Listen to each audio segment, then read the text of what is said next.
একখানা সোনার জিনিসও তো পরে আসেনি। কি দিয়েছে?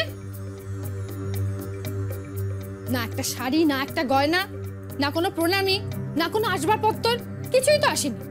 এদিকে শুনি নাকি বড় লোক। বৌমা, কি হচ্ছে কি? আমরা কি মেয়ের বাড়ি থেকে কিছু পাওয়ার জন্য বিয়েটা দিয়েছি নাকি? ও যেরকম এক কাপড়ে এসছে এক কাপড়েই থাকবে, যা দেওয়ার আমরা দেবো। শোনো, ওই মেয়ে বাড়িতে থাকবে না। একটা কথা কান খুলে শুনে রাখো, ওই মেয়েকে এ বাড়িতে আমি রাখবো না। আমার খুব খিদে পেয়েছে, আমাকে খেতে দিন। রান্নাঘরে খাবার আছে, বেড়ে খেয়ে নাও। বেড়ে খেতে হবে মানে? আপনি জানেন আমার বাড়িতে মা, বৌমনি, ফুলদি, এমনকি ছাইদি পর্যন্ত আমাকে খাবার সার্ভ করে। আপনি জানেন আমাদের বাড়িতে কটা চাকর বাকর আছে? এখানে কোনো চাকর বাকর নেই। এই মেয়ে, নিজের হাতে খাবারটা বেড়ে খাও। আপনার হাত জগন্নাথ। ভারী বড় লোকের বেটি রে, জল গড়িয়েও খেতে পারে না। আমাদের যেন সব দাসীবাদী পেয়েছে। জয় রাধে গোবিন্দ, জয় রাধে গোবিন্দ।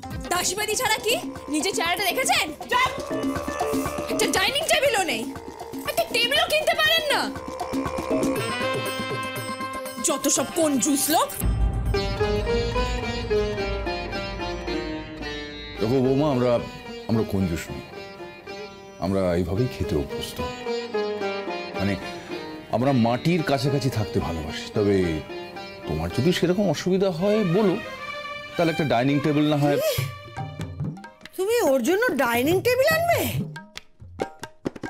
জগা, এত মাথায় তুলিসনি, পরে পস্তাবি।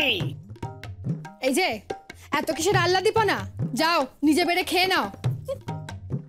বৌদি, তুমি খেয়ে নাও। আমি তো বাড়ির নতুন বউ, আমাকে খেতে দিন।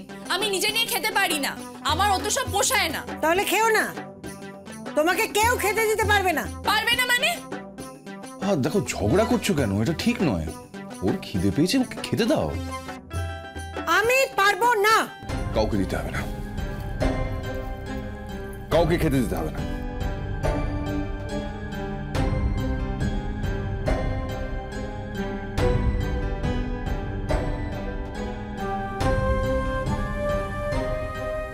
কুশলা, তোমার এই বউ না সাংঘাতিক। এই বুড়ি, চাপ ছুরি।